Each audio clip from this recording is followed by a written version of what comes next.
ನಮಸ್ಕಾರ. ಮುಖ್ಯಾಂಶಗಳು.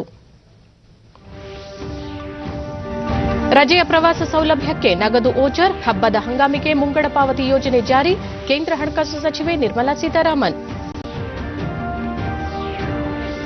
ರಾಜಮಾತಾ ವಿಜಯರಾಜೇ ಸಿಂಧಿಯಾ ಜನ್ಮ ಶತಮಾನೋತ್ಸವ ಸ್ಮರಣಾರ್ಥ ₹100 ನಾಣ್ಯ ಬಿಡುಗಡೆ, ದೇಶದ ಏಕತೆ ಅಖಂಡತೆಗೆ ಶ್ರಮಿಸಿದ ಮಹಾನ್ ನಾಯಕಿ, ಪ್ರಧಾನಿ ನರೇಂದ್ರ ಮೋದಿ.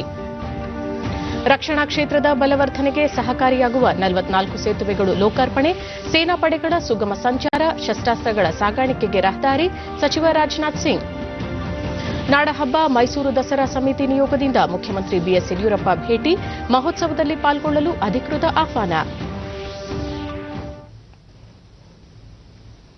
ವಾರ್ತೆಗಳ ವಿವರ.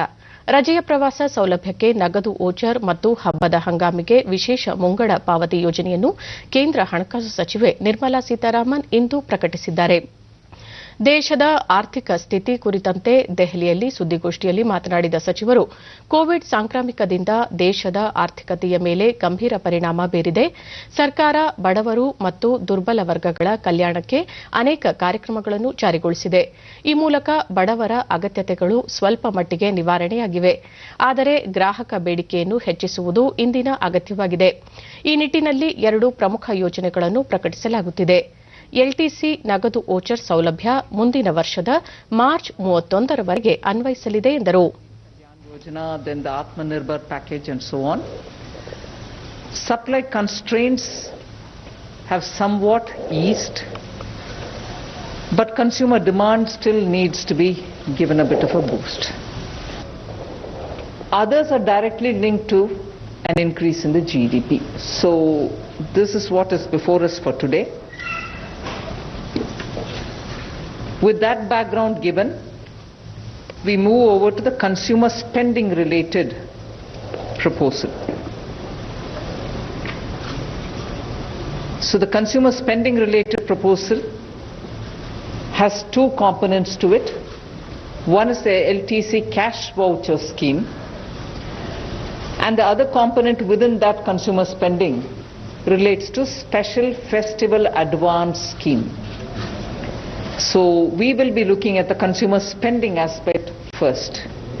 You are aware that central government employees in a block of 4 years, in this case we are taking the instant case, which is between 2017-18, 18-19, 19-20 and 2021, 4-year block in which employees normally would have gone or would have availed of 1 leave travel to any destination of their choice, or 1 leave travel concession or leave travel to any destination of their choice plus 1 to their hometown.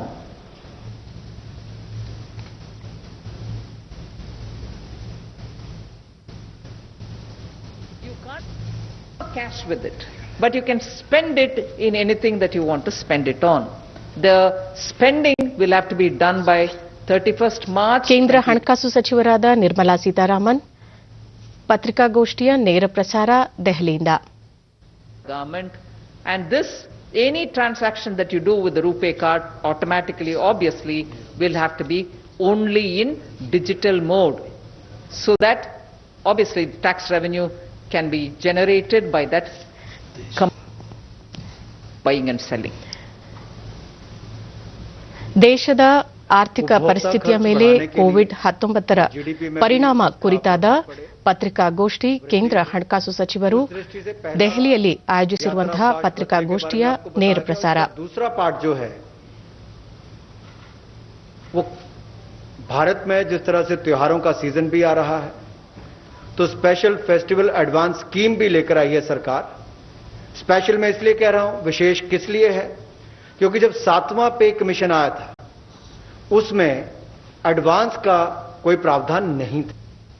इससे पूर्व 6 पे commission में 4500 रुपए मिलते थे, लेकिन इस बार माननीय वित्त मंत्री जी ने 10,000 रुपए का प्रावधान उसमें किया है, और ये इंटरेस्ट फ्री एडवांस होगा.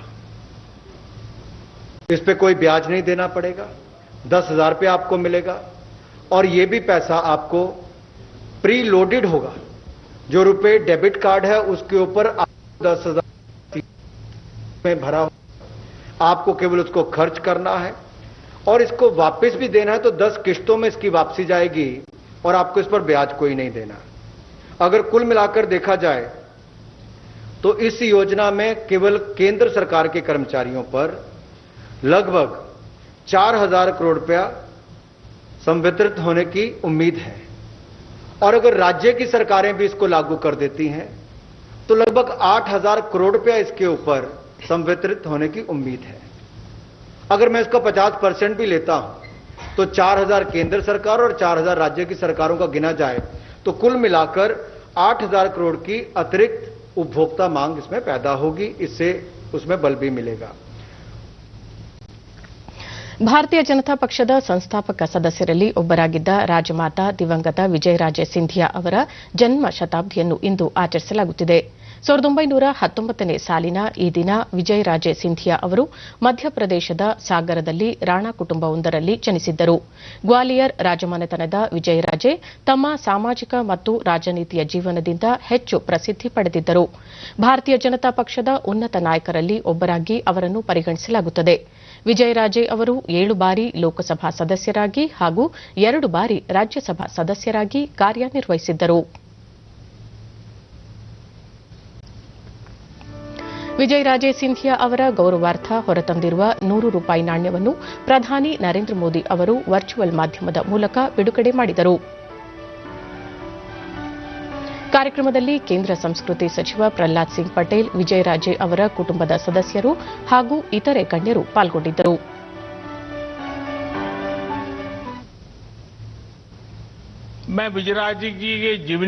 ಪ್ರಧಾನಿ ನರೇಂದ್ರ ಮೋದಿ ರಾಜಮಾತೆ ವಿಜಯರಾಜೆ ಸಿಂಧಿಯಾ ಸರಳತೆ, ಮಮಕಾರಕ್ಕೆ ಪ್ರತಿರೂಪವಾಗಿದ್ದರು.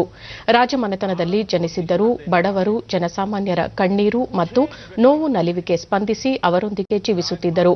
ವಿದೇಶಿ ವಸ್ತ್ರ ತ್ಯಜಿಸುವ ತುರ್ತು ಪರಿಸ್ಥಿತಿ ಸೇರಿದಂತೆ ರಾಮಮಂದಿರ ಆಂದೋಲನದವರೆಗೂ ಅವರು ಸಕ್ರಿಯವಾಗಿ ಪಾಲ್ಗೊಂಡಿದ್ದರು. ಅವರ ಇಡೀ ಜೀವನದಲ್ಲಿ ಸಂಸ್ಕಾರ, ಸೇವೆ, ಸ್ನೇಹ ಸಂಬಂಧವನ್ನು ಕಾಣಬಹುದಾಗಿದೆ. ಜನಪ್ರತಿನಿಧಿಗೆ ಜನಸೇವೆಯೇ ಮುಖ್ಯ ಹೊರತು ಪದವಿ, ಅಧಿಕಾರವಲ್ಲ ಎಂಬುದನ್ನು ರಾಜಮಾತೆ ಸಾಬೀತುಪಡಿಸಿದ್ದಾರೆ. ಅವರು ಜನಸೇವೆಗಾಗಿ ಅನೇಕ ಉನ್ನತ ಸ್ಥಾನಗಳನ್ನು ತಿರಸ್ಕರಿಸಿದ್ದರು ಎಂದರು. ದೇಶದ ಏಕತೆ ಮತ್ತು ಅಖಂಡತೆಗಾಗಿ ಕಾಶ್ಮೀರದಲ್ಲಿ ಸಂವಿಧಾನದ 370ನೇ ವಿಧಿ ರದ್ದುಪಡಿಸುವ ಕನಸನ್ನು ರಾಜಮಾತೆ ಹೊಂದಿದ್ದರು. ಇದೀಗ ಆ ಕನಸು ಈಡೇರಿರುವುದಲ್ಲದೆ ರಾಮಮಂದಿರ ನಿರ್ಮಾಣವೂ ಆಗುತ್ತಿದೆ ಎಂದು ಅವರು ಹೇಳಿದ್ದಾರೆ. राजमाता विजयाराजे सिंधिया जी के सपनों को पूरा करने के लिए हम सभी को मिलकर इसी गति से आगे बढ़ना है. सशक्त, सुरक्षित, समृद्ध भारत उनका सपना था. उनके इस सपनों को हम आत्मनिर्भर भारत की सफलता से पूरा करेंगे. ಈ ಮಧ್ಯೆ ಕರ್ನಾಟಕದಿಂದ ಮುಖ್ಯಮಂತ್ರಿ ಬಿಎಸ್ ಯಡಿಯೂರಪ್ಪ ಸೇರಿದಂತೆ ಹಲವು ಗಣ್ಯರು ವಿಡಿಯೋ ಕಾನ್ಫರೆನ್ಸ್ ಮೂಲಕ ಕಾರ್ಯಕ್ರಮದಲ್ಲಿ ಭಾಗಿಯಾಗಿದ್ದರು.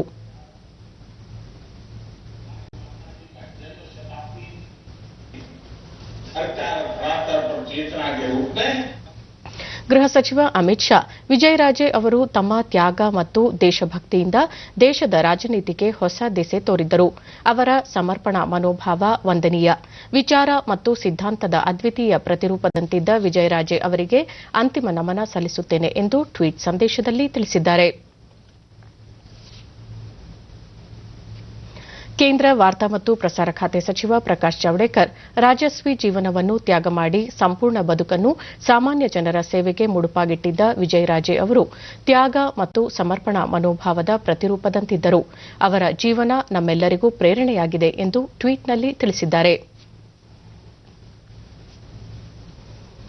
ಗಡಿ ರಸ್ತೆಗಳ ನಿರ್ಮಾಣ ಸಂಸ್ಥೆ ಬಿಆರ್ಒ 7 ರಾಜ್ಯಗಳು ಹಾಗೂ ಕೇಂದ್ರಾಡಳಿತ ಪ್ರದೇಶಗಳಲ್ಲಿ ನಿರ್ಮಿಸಿರುವ 44 ಸೇತುವೆಗಳನ್ನು ಇಂದು ರಕ್ಷಣಾ ಸಚಿವ ರಾಜನಾಥ್ ಸಿಂಗ್ ಅವರು ವಿಡಿಯೋ ಕಾನ್ಫರೆನ್ಸ್ ಮೂಲಕ ಲೋಕಾರ್ಪಣೆಗೊಳಿಸಿದರು.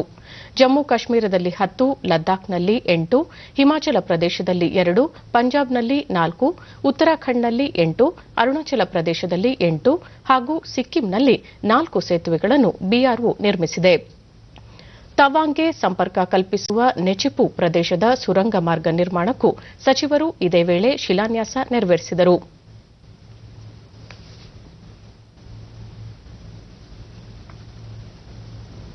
ये 50 मीटर का ब्रिज डिफिकल्ट टेरेन में है। डिक्चू रंगरा बारिश होती है, 1200 mm की बारिश इस एरिया में होती है। हमेशा कंट्री से कट ऑफ रहता था, तो during the pandemic connecting UT Ladakh to Srinagar,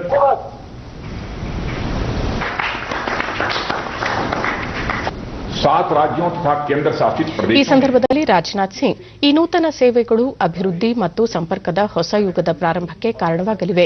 ಈ ಮಾರ್ಗಗಳಿಂದ ರಕ್ಷಣಾ ಪಡೆಗಳಿಗೆ ಯುದ್ಧ ಸಾಮಗ್ರಿಗಳು ದೊರೆಯಲು ಹಾಗೂ ಅವರ ಸುಗಮ ಸಂಚಾರಕ್ಕೆ ಅನುಕೂಲ ಕಲ್ಪಿಸಲಿದೆ. ಈ ಸೇತುವೆಗಳು ನಿರ್ಮಾಣದಿಂದ ಗಡಿ ಪ್ರದೇಶಗಳಲ್ಲಿ ಸುಗಮ ಸಂಚಾರಕ್ಕೆ ಮತ್ತು ನೆರೆಯ ದೇಶಗಳ ನಡುವೆ ಸಂಪರ್ಕಕ್ಕೆ ಅನುಕೂಲವಾಗಲಿದೆ. ದೇಶದ ಮುಖ್ಯ ಭೂಪ್ರದೇಶದಿಂದ ತುಂಬಾ ದೂರದ ಪ್ರದೇಶಗಳನ್ನು ಈ ಸೇತುವೆಗಳು ಸಂಪರ್ಕಿಸಲಿವೆ. ಸೇತುವೆಗಳು ಬಿಆರ್ಒ ನಿಗದಿತ ವೇಳೆಗಿಂತ ಮುಂಚೆ ಉತ್ತಮ ಗುಣಮಟ್ಟದೊಂದಿಗೆ ಸೇತುವೆಗಳನ್ನು ನಿರ್ಮಿಸಿವೆ ಎಂದರು. आज हमारा देश हर क्षेत्र में कोविड-19 के कारण उपजी अनेक समस्याओं का समान रूप से सामना कर रहा है। वह चाहे कृषि हो या अर्थव्यवस्था, उद्योग हो या सुरक्षा व्यवस्था, सभी इससे गहरे प्रभावित हुए हैं. ಹಣಕಾಸು ಸಚಿವೆ ನಿರ್ಮಲಾ ಸೀತಾರಾಮನ್ ಅಧ್ಯಕ್ಷತೆಯಲ್ಲಿ ದೆಹಲಿಯಲ್ಲಿಂದು ಸರಕು ಮತ್ತು ಸೇವಾ ತೆರಿಗೆ ಜಿಎಸ್ಟಿ ಮಂಡಳಿಯ 43ನೇ ಸಭೆ ನಡೆಯಲಿದೆ. ವಿಡಿಯೋ ಕಾನ್ಫರೆನ್ಸ್ ಮೂಲಕ ಸಭೆಯಲ್ಲಿ ಭಾಗವಹಿಸಲಿರುವ ಹಣಕಾಸು ಸಚಿವರು ಆಯಾ ರಾಜ್ಯಗಳಿಗೆ ಪಾವತಿಗೆ ಬಾಕಿ ಇರುವ ಜಿಎಸ್ಟಿ ಪರಿಹಾರ ಹಂಚಿಕೆ ಕುರಿತು ಚರ್ಚೆ ನಡೆಸುವ ಸಾಧ್ಯತೆಯಿದೆ. ಹಣಕಾಸು ಖಾತೆ ರಾಜ್ಯ ಸಚಿವ ಅನುರಾಗ್ ಠಾಕೂರ್ ಮತ್ತು ರಾಜ್ಯಗಳು ಹಾಗೂ ಕೇಂದ್ರಾಡಳಿತ ಪ್ರದೇಶಗಳ ಹಣಕಾಸು ಸಚಿವರು ಮತ್ತು ಇತರೆ ಹಿರಿಯ ಅಧಿಕಾರಿಗಳು ಈ ಸಭೆಯಲ್ಲಿ ಭಾಗವಹಿಸಲಿದ್ದಾರೆ. ಕಳೆದ ಬಾರಿ ನಡೆದ ಸಭೆಯ ಸಂದರ್ಭದಲ್ಲಿ ಜಿಎಸ್ಟಿ ಅನುಷ್ಠಾನ ಅಥವಾ ಕೋವಿಡ್-19ನಿಂದಾಗಿ ಎಲ್ಲಾ ರಾಜ್ಯಗಳ ಸರಕು ಮತ್ತು ಸೇವೆಗಳ ತೆರಿಗೆ ಆದಾಯದಲ್ಲಿ ಕಡಿತಗೊಂಡಿದ್ದು, ಯಾವುದೇ ರಾಜ್ಯ ಈ ನಷ್ಟಕ್ಕೆ ಪರಿಹಾರ ಪಡೆಯುವುದರಿಂದ ವಂಚಿತವಾಗದು ಎಂದು ನಿರ್ಮಲಾ ಸೀತಾರಾಮನ್ ಭರವಸೆ ನೀಡಿದ್ದರು. ನಾಡಹಬ್ಬ ಮೈಸೂರು ದಸರಾಕ್ಕೆ ಜಿಲ್ಲಾಡಳಿತ ವತಿಯಿಂದ ಮುಖ್ಯಮಂತ್ರಿಗಳಿಗೆ ಇಂದು ಅಧಿಕೃತವಾಗಿ ಆಹ್ವಾನ ಪತ್ರಿಕೆಯನ್ನು ನೀಡಲಾಯಿತು. ಈ ಸಂದರ್ಭದಲ್ಲಿ ಉಪಮುಖ್ಯಮಂತ್ರಿ ಗೋವಿಂದ ಕಾರಜೋಳ, ಮೈಸೂರು ಜಿಲ್ಲಾ ಉಸ್ತುವಾರಿ ಸಚಿವ ಎಸ್ಟಿ ಸೋಮಶೇಖರ್, ಶಾಸಕ ರಾಮದಾಸ್ ಸೇರಿದಂತೆ ಮತ್ತಿತರರು ಉಪಸ್ಥಿತರಿದ್ದರು.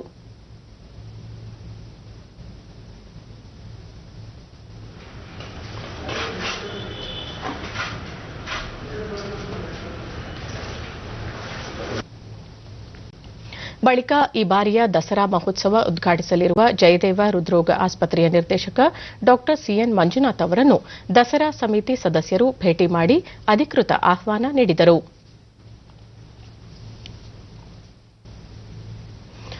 ಮುಖ್ಯಮಂತ್ರಿ ಬಿಎಸ್ ಯಡಿಯೂರಪ್ಪ ಅವರು ತಮ್ಮ ಸಂಪುಟದ ಕೆಲ ಸಹೋದ್ಯೋಗಿಗಳಿಗೆ ಖಾತೆಗಳನ್ನು ಮರು ಹಂಚಿಕೆ ಮಾಡಿದ್ದು, ಉಪಮುಖ್ಯಮಂತ್ರಿ ಗೋವಿಂದ ಕಾರಜೋಳ ಬಳಿ ಇದ್ದ ಸಮಾಜ ಕಲ್ಯಾಣ ಇಲಾಖೆಯ ಜವಾಬ್ದಾರಿಯನ್ನು ಬಿ ಶ್ರೀರಾಮುಲು ಅವರಿಗೆ ನೀಡಿದ್ದಾರೆ. ಅದೇ ರೀತಿ ಶ್ರೀರಾಮುಲು ಅವರ ಬಳಿ ಇದ್ದ ಆರೋಗ್ಯ ಖಾತೆಯನ್ನು ವೈದ್ಯಕೀಯ ಶಿಕ್ಷಣ ಖಾತೆ ಸಚಿವ ಡಾ ಕೆ ಸುಧಾಕರ್ ಅವರಿಗೆ ಹಂಚಿಕೆ ಮಾಡಿದ್ದಾರೆ.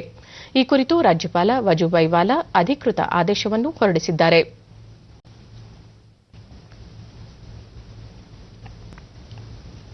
ಬಂಗಾಳಕೊಲ್ಲಿಯಲ್ಲಿ ಉಂಟಾಗಿರುವ ವಾಯುಭಾರ ಕುಸಿತದಿಂದಾಗಿ ರಾಜ್ಯದ ಹಲವು ಭಾಗಗಳಲ್ಲಿ ಮುಂದಿನ 24 ಗಂಟೆಗಳಲ್ಲಿ ಭಾರೀ ಮಳೆಯಾಗುವ ಸಾಧ್ಯತೆಯಿದೆ ಎಂದು ಹವಾಮಾನ ಇಲಾಖೆ ಮುನ್ಸೂಚನೆ ನೀಡಿದೆ. ಬಂಗಾಳಕೊಲ್ಲಿಯಲ್ಲಿ ಚಂಡಮಾರುತದ ತೀವ್ರತೆ ಇನ್ನಷ್ಟು ಹೆಚ್ಚಾಗಲಿದ್ದು, ಕರಾವಳಿ ಹಾಗೂ ದಕ್ಷಿಣ ಒಳನಾಡು ಸೇರಿದಂತೆ ಹಲವೆಡೆ ಭಾರೀ ಮಳೆಯಾಗುವ ನಿರೀಕ್ಷೆಯಿದೆ. ಪ್ರಮುಖವಾಗಿ ಕರಾವಳಿ ತೀರದಲ್ಲಿ ಮಳೆ ಅಬ್ಬರ ಹೆಚ್ಚಾಗಿರುವ ಸಾಧ್ಯತೆ ಹಿನ್ನೆಲೆಯಲ್ಲಿ ಇಂದು ಮತ್ತು ನಾಳೆ ರೆಡ್ ಅಲರ್ಟ್ ಘೋಷಿಸಲಾಗಿದೆ. ರಾಯಚೂರು ಜಿಲ್ಲೆಯಲ್ಲಿ ಕೃಷ್ಣಾ ನದಿಗೆ ಹೆಚ್ಚಿನ ಪ್ರಮಾಣದಲ್ಲಿ ನೀರು ಹರಿದು ಬರುತ್ತಿದೆ. ಕೃಷ್ಣಾ ನದಿ ವ್ಯಾಪ್ತಿಯಲ್ಲಿ ಕಳೆದ ಕೆಲವು ದಿನಗಳಿಂದ ಸುರಿಯುತ್ತಿರುವ ಮಳೆಯಿಂದಾಗಿ ಯಾದಗಿರಿ ಜಿಲ್ಲೆಯ ನಾರಾಯಣಪುರ ಜಲಾಶಯಕ್ಕೆ 80,000 ಕ್ಯೂಸೆಕ್ ನೀರು ಹರಿದು ಬರುತ್ತಿದ್ದು, ಜಲಾಶಯದಿಂದ 1.16 ಲಕ್ಷ ಕ್ಯೂಸೆಕ್ ನೀರನ್ನು ಹೊರಬಿಡಲಾಗಿದೆ. ಈ ಹಿನ್ನೆಲೆಯಲ್ಲಿ ನದಿ ತೀರದ ಜನರಿಗೆ ಎಚ್ಚರದಿಂದಿರುವಂತೆ ಸೂಚಿಸಲಾಗಿದೆ.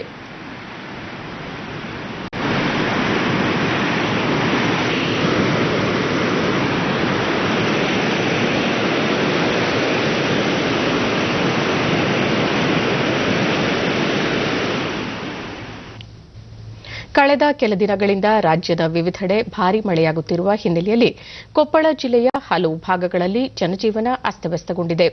ನಿನ್ನೆ ರಾತ್ರಿಯಿಂದ ಸುರಿಯುತ್ತಿರುವ ಧಾರಾಕಾರ ಮಳೆಗೆ ಜಿಲ್ಲೆಯ ಬಹುತೇಕ ನದಿಗಳು ಅಪಾಯ ಮಟ್ಟ ಮೀರಿ ಹರಿಯುತ್ತಿವೆ. ಜಿಲ್ಲೆಯ ಹಿರೇಹಳ್ಳ ಜಲಾಶಯ ಭರ್ತಿಯಾಗಿದ್ದು ಹೆಚ್ಚುವರಿ 30,000 ಕ್ಯೂಸೆಕ್ನಷ್ಟು ನೀರನ್ನು ಜಲಾಶಯದಿಂದ ಹೊರಬಿಡಲಾಗಿದೆ. ಇದರಿಂದ ಕೋಳೂರಿನಲ್ಲಿ ನಿರ್ಮಿಸಿರುವ ಬ್ರಿಡ್ಜ್ ಕಮ್ ಬ್ಯಾರೇಜ್ ಕುಸಿದು ಬಿದ್ದಿದ್ದು ಈ ಭಾಗದ ರೈತರಲ್ಲಿ ಆತಂಕ ಉಂಟಾಗಿದೆ.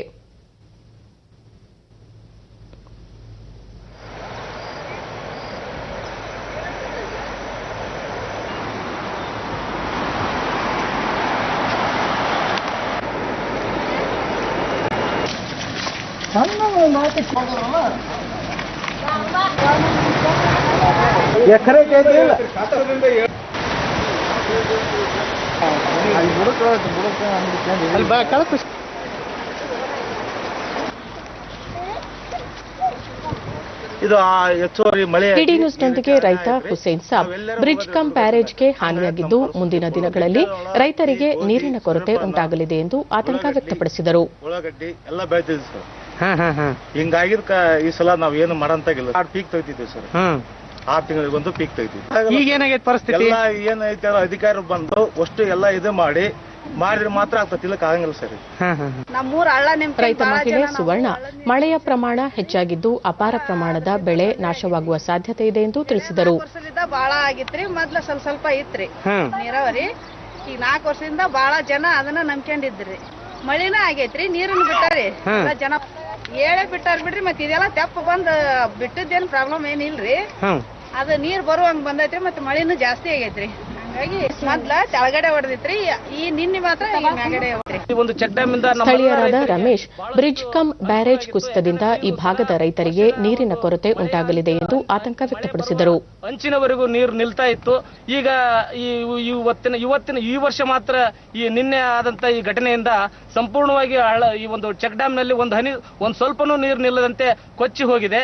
ಇದರಿಂದ ಇಲ್ಲಿರುವ ರೈತರಿಗೆ ಸಾಕಷ್ಟು ತೊಂದರೆ ಆಗಿದೆ ಮತ್ತು ಮುಂದಿನ ಜೀವನ ಹೇಗಪ್ಪ ಅನ್ನೋ ಒಂದು ಚಿಂತೆಯಲ್ಲಿ ಎಲ್ಲಾ ರೈತರುಗಳು ನಾವು ಇವತ್ತು ಪರಿತಪಿಸುವಂತಾಗಿದೆ, ಚಿಂತೆ ಮಾಡುವಂತಾಗಿದೆ ಅಂತ. ತಹಶೀಲ್ದಾರ್ ಜೆಬಿ ಮಜ್ಜಿಗಿ ಹೆಚ್ಚುವರಿ ನೀರಿನಿಂದ ಬ್ರಿಡ್ಜ್ ಕಮ್ ಬ್ಯಾರೇಜ್ ಕುಸಿದಿದೆ, ಶೀಘ್ರದಲ್ಲೇ ಸೂಕ್ತ ಕ್ರಮ ಕೈಗೊಳ್ಳಲಾಗುವುದು ಎಂದು ಮಾಹಿತಿ ನೀಡಿದರು. ಅದರಿಂದ ರೈತರ ಜಮೀನಿಗೂ ಕೂಡ ಡ್ಯಾಮೇಜ್ ಆಗಿದೆ, ಮಣ್ಣು ಸಮೇತ ಕೊರಕಲಾಗಿದೆ. ಅದಕ್ಕೆ ಏನು ರೈತರಿಗೆ ಸರ್ಕಾರದ ಏನು ಆದೇಶ ಏನಿದೆ NDRF ಗೈಡ್ಲೈನ್ಸ್ ಪ್ರಕಾರ ಪರಿಶೀಲನೆ ಮಾಡಿ ಅವರು ಸೂಕ್ತ ಪರಿಹಾರ. ಭಾರತ ಮತ್ತು ಚೈನಾ ನಡುವೆ ಕಮಾಂಡರ್ಗಳ ಮಟ್ಟದ 7ನೇ ಸುತ್ತಿನ ಮಾತುಕತೆ ವಾಸ್ತವ ನಿಯಂತ್ರಣ ರೇಖೆಯ ಚುಶುಲ್ನಲ್ಲಿಂದು ನಡೆಯಲಿದೆ. ಭಾರತದ ಕಡೆಯ ಈ ಪ್ರದೇಶದಲ್ಲಿ ನಡೆಯಲಿರುವ ಮಾತುಕತೆಯಲ್ಲಿ ಉಭಯ ದೇಶಗಳ ಗಡಿಯಲ್ಲಿ ಶಾಂತಿ ಮತ್ತು ಸುರಕ್ಷತೆಯನ್ನು ಕಾಪಾಡುವ ಕ್ರಮಗಳನ್ನು ರೂಪಿಸುವ ಕುರಿತು ಚರ್ಚಿಸಲಾಗುತ್ತದೆ. ಲೆಫ್ಟಿನೆಂಟ್ ಜನರಲ್ ಹರೀಂದರ್ ಸಿಂಗ್ ಮತ್ತು ಅವರ 14 ಉತ್ತರಾಧಿಕಾರಿ ಲೆಫ್ಟಿನೆಂಟ್ PGK ಮೆನನ್ ಅವರು ಭಾರತದ ನಿಯೋಗವನ್ನು ಮುನ್ನಡೆಸಲಿದ್ದಾರೆ. ಪ್ರಮುಖವಾಗಿ ಭಾರತ ಚೈನಾ ಗಡಿಯಲ್ಲಿನ ಉದ್ವಿಗ್ನ ಪರಿಸ್ಥಿತಿಯನ್ನು ಮಾತುಕತೆಯ ಮೂಲಕ ತಿಳಿಯಾಗಿಸುವ ಪ್ರಯತ್ನ ಇದಾಗಿದೆ. ಬಿಹಾರ ವಿಧಾನಸಭಾ ಚುನಾವಣೆಗೆ ಎನ್ಡಿಎ ಮೈತ್ರಿಕೂಟದಿಂದ ನಿನ್ನೆ ಗಯಾದಲ್ಲಿ ಪ್ರಚಾರ ರ್ಯಾಲಿಗೆ ಬಿಜೆಪಿ ಅಧ್ಯಕ್ಷ ಜೆಪಿ ನಡ್ಡಾ ಚಾಲನೆ ನೀಡಿದರು. ಈ ಸಂದರ್ಭದಲ್ಲಿ ಅವರು ಎನ್ಡಿಎ ಸರ್ಕಾರದಲ್ಲಿ ಉತ್ತಮ ಆಡಳಿತದಿಂದ ಸಮಾಜದ ಎಲ್ಲಾ ವರ್ಗಗಳಿಗೆ ಅನುಕೂಲಕರವಾಗಿದೆ. ನೂತನವಾಗಿ ಜಾರಿಗೆ ತರಲಾಗಿರುವ ಕೃಷಿ ಕಾಯ್ದೆಗಳು ರೈತರ ಹಿತಾಸಕ್ತಿಯನ್ನು ಒಳಗೊಂಡಿವೆ ಮತ್ತು ಈ ಕಾಯ್ದೆಗಳು ಕೃಷಿಕನ ಆದಾಯ ದ್ವಿಗುಣವಾಗಲು ನೆರವಾಗಲಿವೆ ಎಂದು ಹೇಳಿದರು. ಈ ಮುನ್ನ ಜಾತಿ ಮತ್ತು ಧರ್ಮದ ಆಧಾರದ ಮೇಲೆ ಚುನಾವಣೆಗಳು ನಡೆಯುತ್ತಿದ್ದವು. ಆದರೆ ಎನ್ಡಿಎ ಸರ್ಕಾರದ ಆಡಳಿತ ಬಂದ ನಂತರ ಜನತೆಯ ಹಿತದೃಷ್ಟಿಯಿಂದ ಚುನಾವಣೆಗಳು ನಡೆಯುವಂತಾಗಿದೆ. ಉತ್ತಮ ಆಡಳಿತಕ್ಕೆ ಜನತೆ ಮತ ನೀಡಬೇಕು ಎಂದು ಮನವಿ ಮಾಡಿದ ಅವರು ಬಿಹಾರ ಮುಖ್ಯಮಂತ್ರಿ ನಿತೀಶ್ ಕುಮಾರ್ ಅವರಿಗೆ ಮತ್ತಷ್ಟು ಬಲ ತುಂಬುವಂತೆ ಕರೆ ನೀಡಿದರು. ಬಿಹಾರ ವಿಧಾನಸಭಾ ಚುನಾವಣೆಗೆ 46 ಅಭ್ಯರ್ಥಿಗಳ ಮತ್ತೊಂದು ಪಟ್ಟಿಯನ್ನು ಬಿಜೆಪಿ ನಿನ್ನೆ ಬಿಡುಗಡೆ ಮಾಡಿದೆ. ಪ್ರಧಾನಿ ನರೇಂದ್ರ ಮೋದಿ ಅಧ್ಯಕ್ಷತೆಯಲ್ಲಿ ನಡೆದ ಪಕ್ಷದ ಕೇಂದ್ರೀಯ ಚುನಾವಣಾ ಸಮಿತಿ ಸಭೆಯಲ್ಲಿ ಈ ಆಯ್ಕೆ ಮಾಡಲಾಗಿದೆ. ರಾಜ್ಯದ ಸಚಿವ ನಂದಕಿಶೋರ್ ಯಾದವ್ ಅವರು ಪಾಟ್ನಾ ಸಾಹಿಬ್ ಕ್ಷೇತ್ರದಿಂದ ಸ್ಪರ್ಧಿಸಲಿದ್ದಾರೆ. ಹಾಲಿ ಶಾಸಕ ನಿತಿನ್ ನವೀನ್ ಬಂಕಿಪುರ ಹಾಗೂ ಮಾಜಿ ಸಂಸದ ಓಂ ಪ್ರಕಾಶ್ ಶಿವಾನ್ ಕ್ಷೇತ್ರದಿಂದ ಮತ್ತು ಜಂಬರ್ಪುರ್ನಿಂದ ನಿತೇಶ್ ಮಿಶ್ರಾ ಸ್ಪರ್ಧಿಸಲಿದ್ದಾರೆ. ಬಿಹಾರ ವಿಧಾನಸಭೆಗೆ 3 ಹಂತಗಳಲ್ಲಿ ಚುನಾವಣೆ ನಡೆಯಲಿದ್ದು ಇದೇ 28ರಂದು ನಡೆಯಲಿರುವ ಮೊದಲ ಹಂತದ ಚುನಾವಣೆಗೆ ನಾಮಪತ್ರ ಹಿಂಪಡೆಯಲು ಇಂದು ಕೊನೆಯ ದಿನವಾಗಿದೆ. ಈ ಹಂತದಲ್ಲಿ ಒಟ್ಟು 71 ಕ್ಷೇತ್ರಗಳಿಗೆ ಮತದಾನ ನಡೆಯಲಿದೆ. ಉಳಿದಂತೆ ನವೆಂಬರ್ 3ರಂದು 2ನೇ ಹಂತದಲ್ಲಿ 94 ಸ್ಥಾನ ಹಾಗೂ ನವೆಂಬರ್ 7ರಂದು 3ನೇ ಹಂತದಲ್ಲಿ 78 ಸ್ಥಾನಗಳು ಸೇರಿದಂತೆ ಒಟ್ಟು 243 ಕ್ಷೇತ್ರಗಳಿಗೆ ಚುನಾವಣೆ ಜರುಗಲಿದ್ದು ನವೆಂಬರ್ 10ರಂದು ಮತ ಎಣಿಕೆ ಕಾರ್ಯ ನಡೆಯಲಿದೆ. ಜನರ ಸಹಯೋಗ ಇಲ್ಲದೆ ಕೋವಿಡ್-19 ಎಂಬ ಮಹಾಮಾರಿಯ ವಿರುದ್ಧ ಹೋರಾಡಲು ಸಾಧ್ಯವಿಲ್ಲ ಎಂದು ಕೇಂದ್ರ ಆರೋಗ್ಯ ಮತ್ತು ಕುಟುಂಬ ಕಲ್ಯಾಣ ಸಚಿವ ಡಾ ಹರ್ಷವರ್ಧನ್ ಅಭಿಪ್ರಾಯಪಟ್ಟಿದ್ದಾರೆ. ವರ್ಚುವಲ್ ಮಾಧ್ಯಮದ ಮೂಲಕ ನಿನ್ನೆ ಸಂವಾದದಲ್ಲಿ ಪ್ರಶ್ನೆಗಳಿಗೆ ಉತ್ತರಿಸಿದ ಅವರು, ವಾತಾವರಣದಲ್ಲಿ ಆಗುವ ಬದಲಾವಣೆ, ಋತು ಪರಿವರ್ತನೆ ಕೊರೋನಾ ಮೇಲೆ ಪರಿಣಾಮ ಬೀರುತ್ತದೆಯೋ ಇಲ್ಲವೋ ಎಂಬುದು ಇನ್ನೂ ಸಾಬೀತಾಗಿಲ್ಲ. ಈ ಬಗ್ಗೆ ಸಂಶೋಧನೆ ನಡೆಯುತ್ತಿವೆ. ಚಳಿಗಾಲದಲ್ಲಿ ಸಾಮಾನ್ಯವಾಗಿ ಉಸಿರಾಟದ ಕಾಯಿಲೆ ಉಲ್ಬಣವಾಗುತ್ತದೆ. ಸಾಮಾನ್ಯವಾಗಿ ವೈರಾಣುಗಳು ಶೀತ ಮತ್ತು ಶುಷ್ಕ ವಾತಾವರಣದಲ್ಲಿ ದೀರ್ಘಕಾಲ ಜೀವಂತವಾಗಿರುತ್ತವೆ. ಇದರಲ್ಲಿ ಇನ್ಫ್ಲೂಯೆನ್ಸಾ ವೈರಾಣು ಪ್ರಮುಖವಾಗಿದೆ. ಇದರ ಜೊತೆಗೆ ಕೊರೋನಾದ 4 ಪ್ರಕಾರದ ವೈರಾಣುಗಳು ಕೂಡ ಶೀತಕಾಲದಲ್ಲಿ ತ್ವರಿತವಾಗಿ ಪಸರಿಸುತ್ತವೆ ಎಂದರು. Introduced virus in his or her body belonging to the same or different strain. As I had informed earlier also, ICMR is commissioning a study to understand the true burden of reinfected cases, and the results will be shared in a couple of weeks. पर्यावरण में होने वाले किसी बदलाव का असर corona के संक्रमण पर पड़ता है या नहीं? ಹಬ್ಬಗಳ ಪರ್ವದ ಸಂದರ್ಭದಲ್ಲಿ ಪ್ರತಿಯೊಬ್ಬರೂ ವೈಭವೋಪೇತವಾಗಿ ಈ ಸಂದರ್ಭದಲ್ಲಿ ಹಬ್ಬ ಆಚರಿಸುವುದು ಸೂಕ್ತವಲ್ಲ. ಪ್ರತಿಯೊಬ್ಬರೂ ಮಾಸ್ಕ್ ಧರಿಸಿ 2 ಗಜ ಅಂತರ ಕಾಪಾಡಿಕೊಂಡು ಕರ ನೈರ್ಮಲ್ಯದಂತಹ ಮುನ್ನೆಚ್ಚರಿಕಾ ಕ್ರಮಗಳನ್ನು ಪಾಲಿಸೋಣ ಎಂದರು.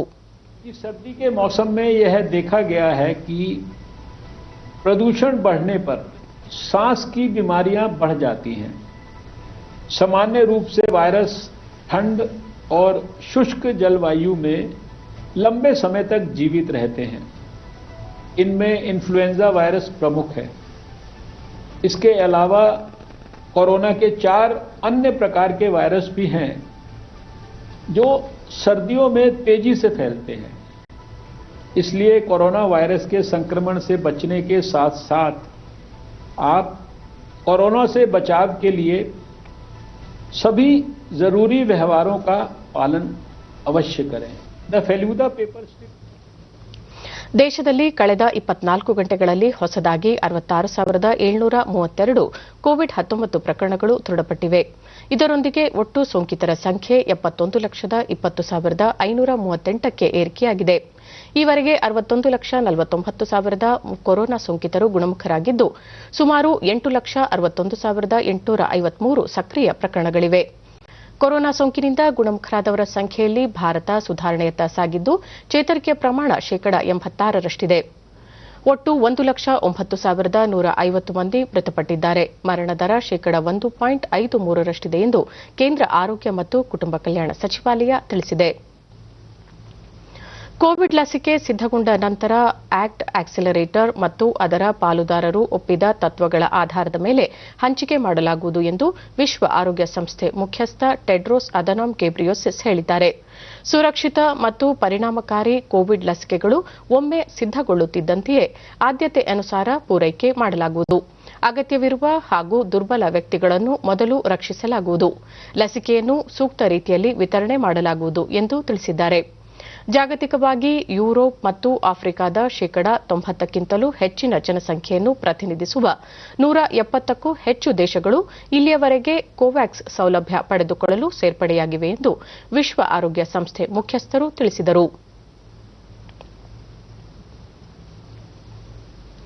ಭಾರತಮಾಲಾ ಪರಿಯೋಜನೆ ಅಡಿ 2020ರಲ್ಲಿ 12,413 ಕಿಲೋಮೀಟರ್ ಉದ್ದದ ಒಟ್ಟು 322 ಯೋಜನೆಗಳಿಗೆ ಅನುಮೋದನೆ ನೀಡಲಾಗಿದ್ದು, ಇದೇ ದಿನಾಂಕದವರೆಗೆ 2,921 ಕಿಲೋಮೀಟರ್ ರಸ್ತೆ ನಿರ್ಮಾಣ ಮಾಡಲಾಗಿದೆ ಎಂದು ರಸ್ತೆ ಸಾರಿಗೆ ಮತ್ತು ಹೆದ್ದಾರಿ ಸಚಿವಾಲಯ ತಿಳಿಸಿದೆ. ಭಾರತಮಾಲಾ ಪರಿಯೋಜನೆಯ ಮೊದಲ ಹಂತದ ಯೋಜನೆಯಡಿ ಎನ್ಎಚ್ಟಿಪಿ ಮಾರ್ಗದಲ್ಲಿ ಬಾಕಿ ಉಳಿದಿರುವ 10,000 ಕಿಲೋಮೀಟರ್ ಸೇರಿದಂತೆ ಸುಮಾರು 34,800 ಕಿಲೋಮೀಟರ್ ರಸ್ತೆ ಅಭಿವೃದ್ಧಿಗೆ 5,35,000 ಕೋಟಿ ರೂಪಾಯಿ ಅಂದಾಜು ಮಾಡಲಾಗಿದೆ ಎಂದು ತಿಳಿಸಿದೆ.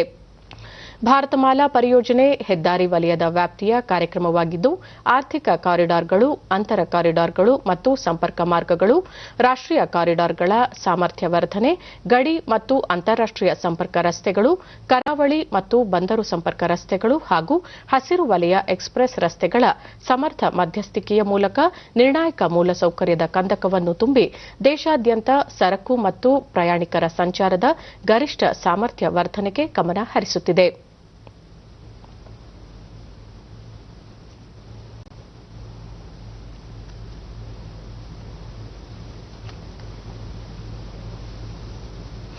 ಲಿಬಿಯಾದಲ್ಲಿ ಅಪಹರಣಕ್ಕೊಳಗಾಗಿದ್ದ 7 ಭಾರತೀಯ ಪ್ರಜೆಗಳನ್ನು ಬಿಡುಗಡೆಗೊಳಿಸಲಾಗಿದೆ ಎಂದು ಟುನೀಷಿಯಾದ ಭಾರತೀಯ ರಾಯಭಾರಿ ಪುನೀತ್ ರಾಯ್ ಕುಂಡಾಲ್ ಅವರು ತಿಳಿಸಿದ್ದಾರೆ.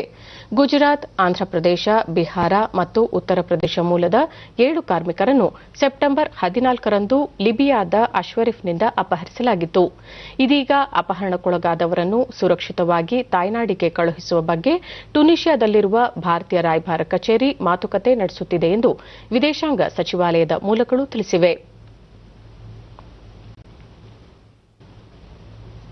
लीबिया सरकार और ಬಹುಭಾಷಾ ಸಂಗೀತ ನಿರ್ದೇಶಕ ರಾಜನ್ ನಿನ್ನೆ ಅನಾರೋಗ್ಯದಿಂದ ವಿಧಿವಶರಾಗಿದ್ದಾರೆ. ಅವರಿಗೆ 87 ವರ್ಷ ವಯಸ್ಸಾಗಿತ್ತು. ಸಹೋದರ ನಾಗೇಂದ್ರಪ್ಪ ಹೆಸರಿನೊಂದಿಗೆ ತಮ್ಮ ಹೆಸರನ್ನು ಸೇರಿಸಿಕೊಂಡು ರಾಜನ್ ನಾಗೇಂದ್ರ ಎಂದೇ ಪ್ರಸಿದ್ಧಿ ಹೊಂದಿದ್ದ ಇವರು ಕನ್ನಡ ಭಾಷೆಯ 200ಕ್ಕೂ ಅಧಿಕ ಸಿನಿಮಾಗಳಿಗೆ ಸಂಗೀತ ನಿರ್ದೇಶನ ನೀಡಿದ್ದಾರೆ. ತಮಿಳು, ಹಿಂದಿ, ಮಲಯಾಳಂ, ತುಳು ಸೇರಿ ಸುಮಾರು 375ಕ್ಕೂ ಹೆಚ್ಚು ಸಿನಿಮಾಗಳಿಗೆ ಸಂಗೀತ ನಿರ್ದೇಶಿಸಿದ್ದಾರೆ. ಶ್ರೀಲಂಕಾದ ಸಿನ್ಹಳ ಭಾಷೆಯ ಸಿನಿಮಾಗಳಿಗೂ ಸಂಗೀತ ನಿರ್ದೇಶಿಸಿರುವುದು ಸಂಗೀತ ಲೋಕದಲ್ಲಿ ಇವರ ಮತ್ತೊಂದು ಸಾಧನೆ.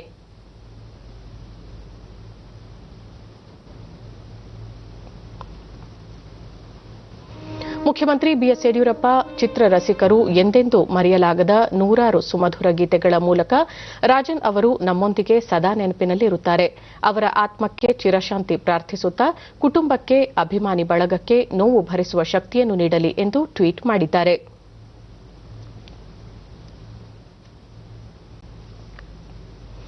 ಪ್ಯಾರಿಸ್ನಲ್ಲಿ ನಡೆದ French open grand slam tennis ಟೂರ್ನಿಯ ಪುರುಷರ ಸಿಂಗಲ್ಸ್ ವಿಭಾಗದಲ್ಲಿ ಸ್ಪೇನ್ನ ರಾಫೆಲ್ ನಡಾಲ್ ಪ್ರಶಸ್ತಿ ಗೆದ್ದುಕೊಂಡಿದ್ದಾರೆ.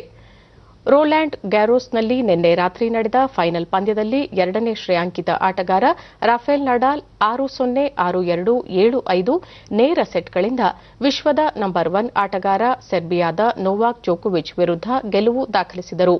ಇದರೊಂದಿಗೆ ನಡಾಲ್ 13ನೇ ಫ್ರೆಂಚ್ ಓಪನ್ ಪ್ರಶಸ್ತಿ ಜಯಿಸುವುದರ ಜೊತೆಗೆ 20 ಗ್ರ್ಯಾಂಡ್ ಸ್ಲಾಮ್ ಪ್ರಶಸ್ತಿಗಳ ಸಾರ್ವಕಾಲಿಕ ದಾಖಲೆ ಬರೆದಿರುವ ಸ್ವಿಟ್ಜರ್ಲೆಂಡ್ನ ರೋಜರ್ ಫೆಡರರ್ ಅವರ ಸಾಧನೆಯನ್ನು ಸರಿಗಟ್ಟಿದರು. 2 ಗಂಟೆ 41 ನಿಮಿಷಗಳ ಕಾಲ ನಡೆದ ಫೈನಲ್ ಪಂದ್ಯದಲ್ಲಿ ನೋವಾಕ್ ಜೋಕೋವಿಚ್ ಮೊದಲ 2 ಸೆಟ್ಗಳಲ್ಲಿ ನಡಾಲ್ಗೆ ಸುಲಭವಾಗಿ ಶರಣಾದರು. 3ನೇ ಸೆಟ್ನಲ್ಲಿ ಕೊಂಚ ಪೈಪೋಟಿ ನಡೆಸಿದರೂ ನಡಾಲ್ ಅವರ ಆವೆ ಮಣ್ಣಿನ ಅಂಕಣದ ಪಾರುಪತ್ಯವನ್ನು ತಡೆಯಲು ಸಾಧ್ಯವಾಗಲಿಲ್ಲ.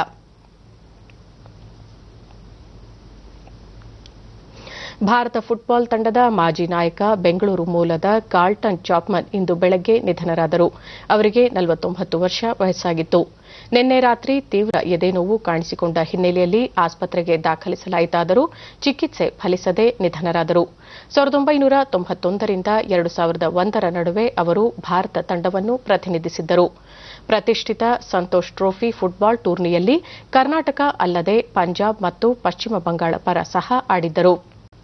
1993ರಲ್ಲಿ ಈಸ್ಟ್ ಬೆಂಗಾಲ್ ಕ್ಲಬ್ ತಂಡವನ್ನು ಸೇರಿಕೊಂಡಿದ್ದ ಅವರು ಐ ಲೀಗ್ ಮತ್ತು 2ನೇ ಡಿವಿಷನ್ ಸೇರಿದಂತೆ ಅನೇಕ ಪ್ರಮುಖ ಟೂರ್ನಿಗಳಲ್ಲಿ ಉತ್ತಮ ಪ್ರದರ್ಶನ ನೀಡಿ ಗಮನ ಸೆಳೆದಿದ್ದರು. 1997ರ ದಕ್ಷಿಣ Asian football federation gold cup ಟೂರ್ನಿಯಲ್ಲಿ ಕೊಚ್ಚಿ ಕ್ಲಬ್ ತಂಡ ಪ್ರಶಸ್ತಿ ಗೆಲ್ಲುವಲ್ಲಿಯೂ ಪ್ರಮುಖ ಪಾತ್ರ ವಹಿಸಿದ್ದರು.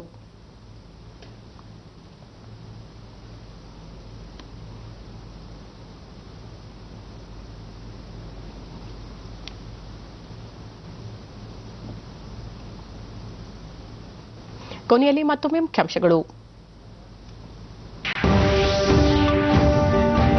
ರಜೆಯ ಪ್ರವಾಸ ಸೌಲಭ್ಯಕ್ಕೆ ನಗದು ಓಚರ್, ಹಬ್ಬದ ಹಂಗಾಮಿಗೆ ಮುಂಗಡ ಪಾವತಿ ಯೋಜನೆ ಜಾರಿ, ಕೇಂದ್ರ ಹಣಕಾಸು ಸಚಿವೆ ನಿರ್ಮಲಾ ಸೀತಾರಾಮನ್. ರಾಜಮಾತಾ ವಿಜಯರಾಜೆ ಸಿಂಧಿಯಾ ಜನ್ಮ ಶತಮಾನೋತ್ಸವ ಸ್ಮರಣಾರ್ಥ 100 ರೂಪಾಯಿ ನಾಣ್ಯ ಬಿಡುಗಡೆ, ದೇಶದ ಏಕತೆ ಅಖಂಡತೆಗೆ ಶ್ರಮಿಸಿದ ಮಹಾನ್ ನಾಯಕಿ ಪ್ರಧಾನಿ ನರೇಂದ್ರ ಮೋದಿ. ರಕ್ಷಣಾ ಕ್ಷೇತ್ರದ ಬಲವರ್ಧನೆಗೆ ಸಹಕಾರಿಯಾಗುವ 44 ಸೇತುವೆಗಳು ಲೋಕಾರ್ಪಣೆ, ಸೇನಾ ಪಡೆಗಳ ಸುಗಮ ಸಂಚಾರ, ಶಸ್ತ್ರಾಸ್ತ್ರಗಳ ಸಾಗಾಣಿಕೆಗೆ ರಹದಾರಿ, ಸಚಿವ ರಾಜನಾಥ್ ಸಿಂಗ್. ನಾಡಹಬ್ಬ ಮೈಸೂರು ದಸರಾ ಸಮಿತಿ ನಿಯೋಗದಿಂದ ಮುಖ್ಯಮಂತ್ರಿ ಬಿಎಸ್ ಯಡಿಯೂರಪ್ಪ ಭೇಟಿ, ಮಹೋತ್ಸವದಲ್ಲಿ ಪಾಲ್ಗೊಳ್ಳಲು ಅಧಿಕೃತ ಆಹ್ವಾನ. ನಮ್ಮ ಮುಂದಿನ ವಾರ್ತಾ ಪ್ರಸಾರ ಸಂಜೆ 4:30 ಡಿಡಿ ಚಂದನದಲ್ಲಿ. ನಮಸ್ಕಾರ.